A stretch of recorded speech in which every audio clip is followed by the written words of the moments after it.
Il, paano mo mararamdaman muli ang halaga mo bilang isang tao? Lalo na kung yan ang pinagdaanan mo. Lalo na ayan, no, hindi siya yung pinili. Definitely nagkakaroon ng depression dito. Pero ang iisipin natin, kailangan maintindihan natin bakit ka nga ba hiniwalayan. Hindi pa pwede na sabihin mo na siya lang yung may kasalanan, parehas kayong may kasalanan. Dapat tignan mong maigi yung sinasabi mo kanina na kasi gusto mo siyang magbago. Alam mo, isang tao pwede magbago pero kagustuhan niya, hindi mo kagustuhan. At the same time, pagdating sa ganitong pagkakataon, alam mo, Arlene, ang unang-una mo dapat isipin, respeto sa sarili. Pag nirespeto mo sa sarili mo, matututo kang magmahal din ng sarili mo. Pag nagmahal ka sa sarili mo, hindi mo kinakailangang ipakita or sabihin mong lumandi ka para ipakita yung gusto mong merong makasama. Mismong ibang tao magsasabi dahil nakita nila maganda yung pag-uugali mo, maayos ka, responsable kang tao, malaking factor yon. So, kung kinakailangan mo ng counseling, nandito kami. May mga interns din ako na tutulong sa'yo habang nandiyan ka sa habang pagkatapos nitong episode nito para makita mo how great and how beautiful a person you are. Dr. Love, paano malalaman kung ang isang relasyon ay talagang dapat ng tapusin o ipaglaban? Ate ko rin, malinaw na malinaw, walang respeto. May tatlong elemento, naniniwala ako, tatlong elemento sa isang matagumpay na pagsasama. Nandito yung respeto, no? Yung pagtitiwala. Pag nandun yung pagtitiwala at respeto, nandun yung pag-ibig, no?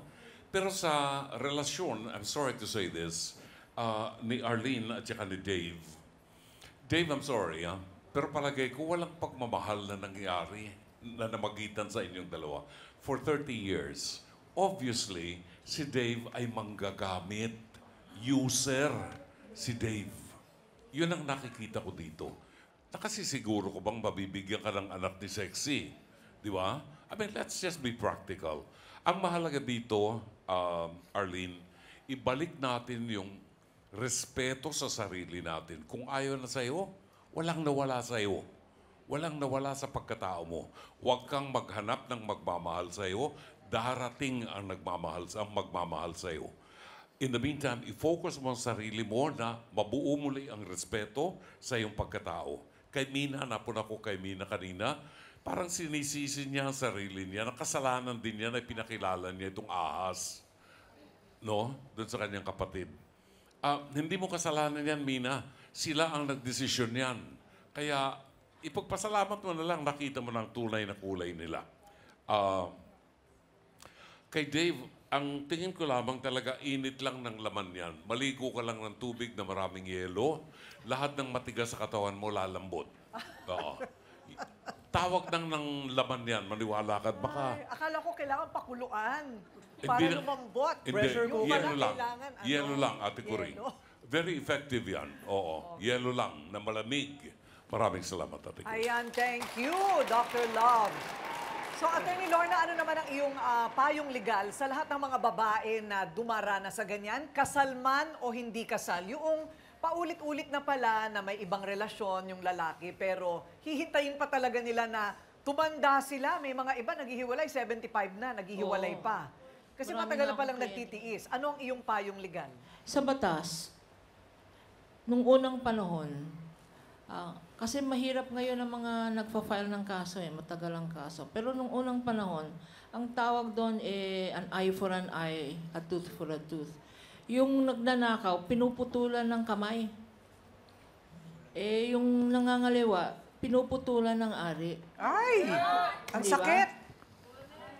So, Aray! hindi naman pwede ngayon yan.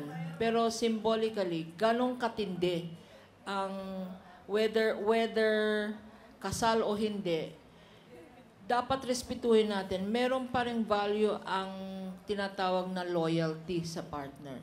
Loyalty, respect, at sabi nga ni Dr. Love, trust. Trust. Hindi natin matatrust ang isang lalaki kagaya ni Dave kung hindi tayo gising sa katotohanan.